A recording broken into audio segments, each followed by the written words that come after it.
Assalamualaikum warahmatullahi wabarakatuh. Halo semuanya, kami dari kelompok 1, nama saya Harun Al-Rashid. Nama saya Faris Rashid. Nama saya Yoga Srian Nugraha. Saya Rinaldi Wijaya. Dan saya Pagi Asmoro. Dan kami akan menjelaskan mengenai bagaimana cara investor membeli sekuritas di ketiga jenis pasar. Dan kita akan bahas ini. Namun sebelum itu, kita akan memberikan kata pengantar apa itu investor dan juga sekuritas. So, mari kita bahas bersama. Oke, jadi investasi adalah kegiatan penanaman modal baik yang berbentuk uang maupun harta lain yang dilakukan oleh individu maupun sekelompok orang dengan tujuan bisa mendapatkan keuntungan di masa mendatang. Secara umum, orang yang melakukan investasi disebut sebagai investor. Investasi yang dapat dilakukan dapat berupa membeli saham, properti, reksadana, obligasi, dan instrumen keuangan lainnya. Sekuritas adalah surat berharga yang dapat diperjualbelikan dan memiliki nilai tertentu.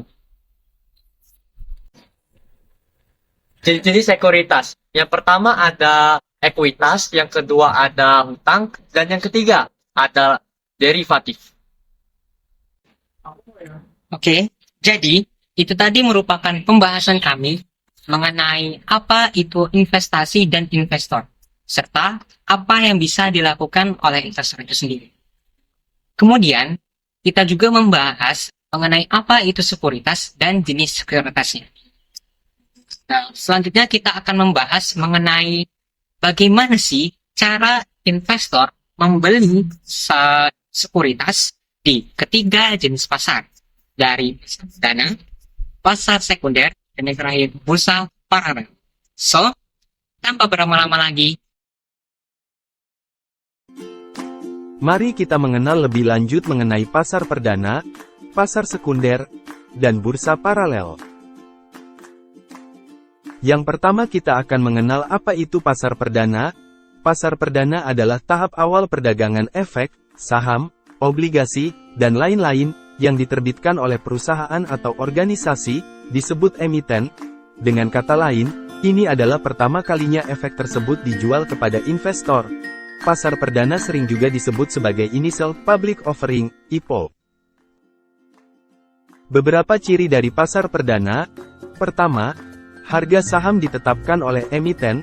Emiten menentukan harga dan jumlah saham yang akan ditawarkan sebelum IPO.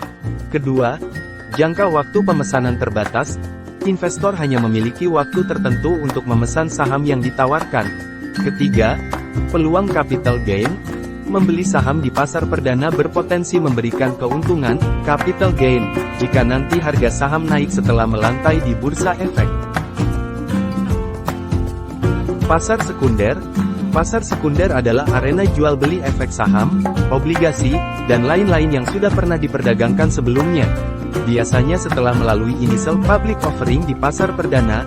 Dalam transaksi pasar sekunder, dana hasil penjualan efek tidak masuk ke perusahaan yang menerbitkan efek tersebut, melainkan berpindah tangan dari satu investor ke investor lainnya. Jadi, bayangkan pasar perdana sebagai tahap awal saat perusahaan pertama kali menawarkan sahamnya to the public. Pasar sekunder adalah tempat para investor tersebut memperdagangkan kembali sahamnya kepada investor lain. Beberapa ciri penting dari pasar sekunder. Yang pertama, harga fluktuatif. Harga efek di pasar sekunder ditentukan oleh supply dan demand, sehingga bisa naik turun tergantung minat investor. Kedua, likuiditas tinggi. Efek yang diperdagangkan di pasar sekunder umumnya memiliki likuiditas yang tinggi, artinya mudah untuk dibeli dan dijualkan kembali. Ketiga, diperlukan perantara. Transaksi di pasar sekunder biasanya dilakukan melalui perantara seperti broker atau pialang saham. Bursa paralel.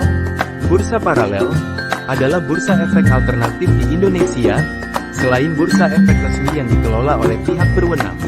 Dahulu, bursa paralel yang terkenal adalah Bursa Paralel Indonesia.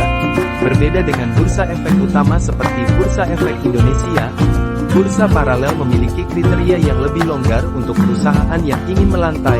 Ini bisa menjadi opsi bagi perusahaan yang belum memenuhi persyaratan ketat untuk listing di Bursa Efek Indonesia.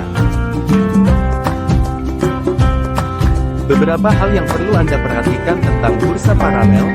Yang pertama, likuiditas rendah. Umumnya, saham yang diperdagangkan di bursa paralel memiliki likuiditas yang rendah. Artinya, mungkin akan lebih sulit untuk membeli atau menjual saham tersebut dibandingkan dengan saham di Bursa Efek Indonesia. Kedua, regulasi kurang ketat. Karena regulasinya yang lebih longgar, investasi di bursa paralel bisa jadi lebih berisiko. Penting untuk Anda sebagai investor untuk memahami seluk-beluk perusahaan yang ingin Anda beli sahamnya. Ketiga, sudah tidak beroperasi. Sebagai bursa paralel pelopor di Indonesia sudah tidak lagi beroperasi. Fungsi bursa paralel kini mungkin dipenuhi oleh skema pencatatan efek di luar bursa yang diatur oleh OJK.